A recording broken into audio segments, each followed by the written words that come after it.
लाल लाल होठवा से लाल लाल होठवा से छुए लाल लैया हो की रस छुएला हो की रस छुएला जैसे रामा के मोजरा से रस छुएला हो की रस छुएला जैसे रामा के मोजरा।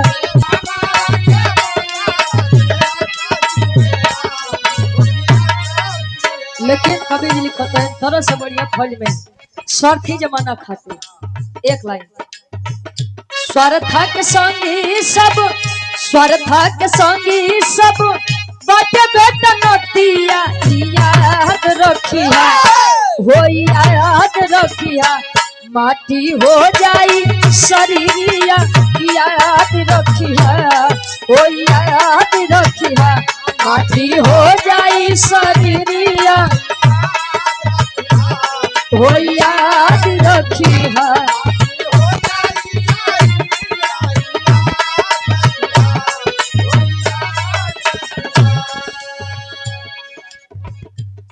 और पुनः हृदय के गार्जियन जी पूज्य बाबूजी सुधाकर यादव जी नहीं क्या आदेश रहे निर्गुण के आपके द्वारा 100 रुपया बहुत बहुत धन्यवाद। आशीर्वाद के चाहे के बच्चे अपनी कला में कामयाब रहे। ये माहौल तो समझते हैं कहो गुरु जी।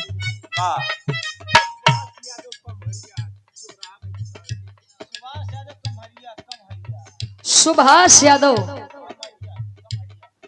कम हरिया ये भाई के द्वारा 51 रुपया बहुत बहुत धन्यवाद। रामा जी यादव जी के पूजनीय जीजा जी पूजा हमारे बाबा आप सुधाकर यादव जी के ये आपके द्वारा 51 रुपया बहुत बहुत धन्यवाद। आशीर्वाद की सारी कभी जी लिखते हैं कैसे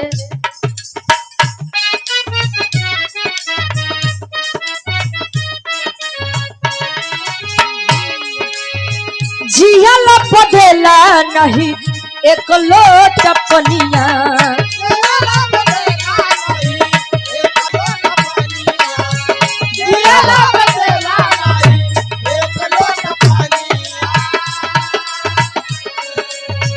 मुआला पे गाड़ी देला मुआला पे गाड़ी देला गज भर जमीनिया मुआला पे गज भर जमीनिया।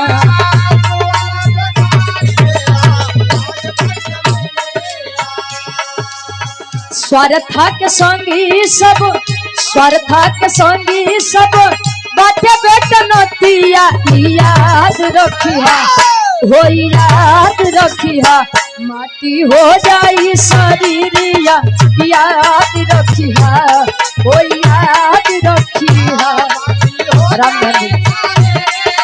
याद रखिया।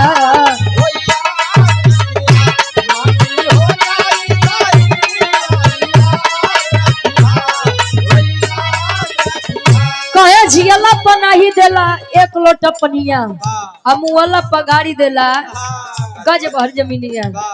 आजकल कुछ लइकन के आदत बा सुधाकर बाबू जले माई बाबू जियत हन उनकर कदर नहीं बा मर गए तो कहीं एक काम करे कि बाबू खातिर कफन बढ़िया ब्रांडेड खरीद के लेके आया और तो और बाबू हमार बीड़ी के बड़ा शौकीन रहे एक आध नहीं पूरा एक आध फाइल ले आवा बाबू के मुड़े लगे रख दी हैं जैसे लागत बा कि बाबू के लई के जाते हैं स्वर्ग में कहो जियते आदमी कदरे नहीं करत बा मरे के बाद मार रोना धोना चालू हो जाता ये काट सकते हैं जीवन का।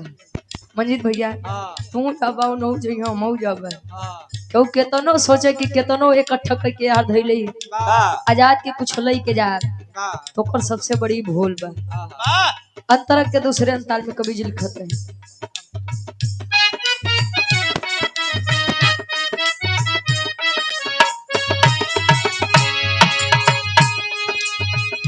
खाला कमाला यौरी बोला बातिया लाला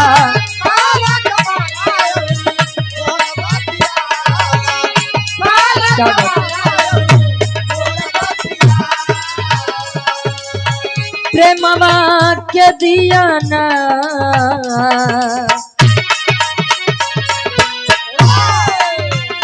प्रेमवा के दिया ना जगत में जराला, प्रेमवा के जगत में जराला।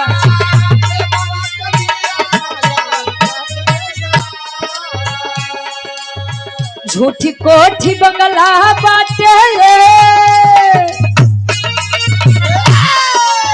और पुनः इस भाव का सम्मान पूज हमारे बाबा पूज बाबूजी आप सुधाकर यादव जी के द्वारा 100 रुपया निर्गुणी भाव पे प्रसन्न हो गया।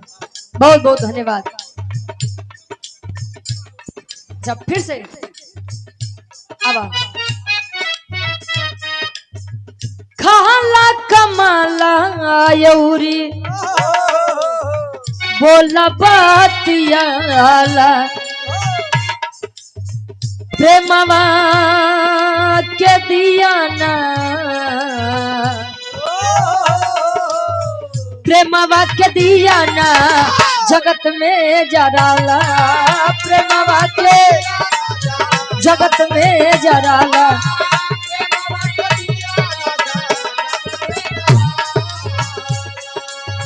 झूठी कोठी बंगला बाटे, झूठी कोठी बंगला बाटे, धन दौलतिया याद रखिया हो याद रखिया, माटी हो जाई शरीरिया याद रखिया हो याद रखिया, माटी हो जाई शरीरिया याद रखिया।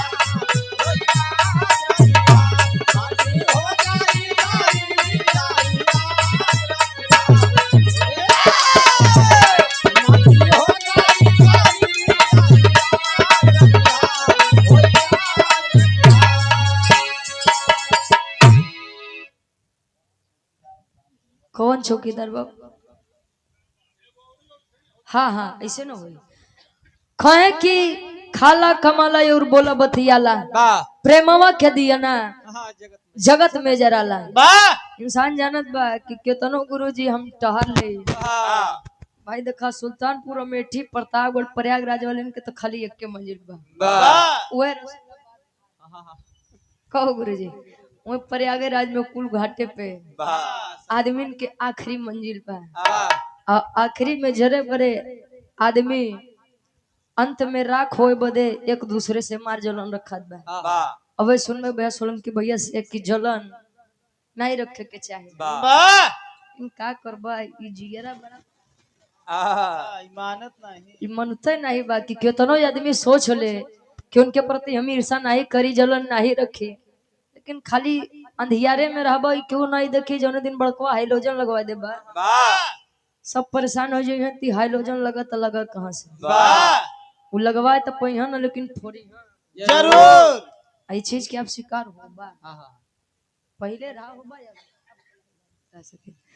इतना दस्तूर बा कि केहू अगर जमीनी स्तर से तनी सा उठत है तो के पकड़ के खिंचवैया ढेर आदमी लग जाते का सोलन की भैया।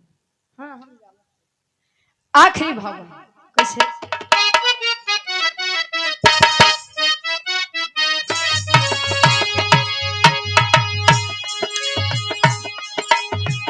गुरु बिहारी गुरु गणेश राम लाल हो,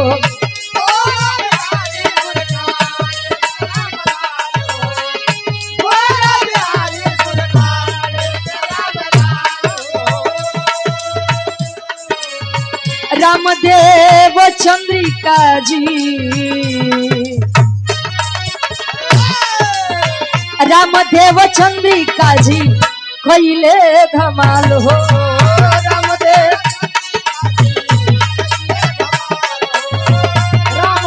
चंद्रिका जी कैले धमाल हो। यादव रुचि के बाटे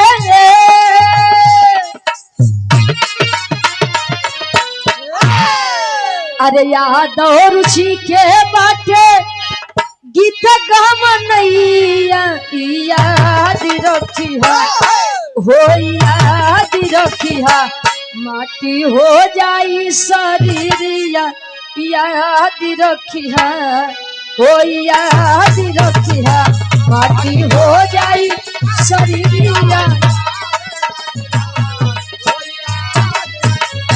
माटी हो जाई शरीरिया याद रखिया।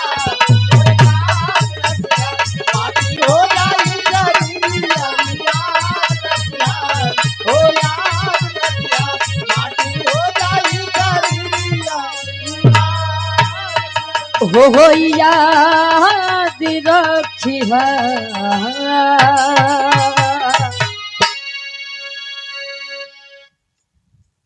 सोलंकी भैया तले विचार कर ले तले हम बोलते हैं अब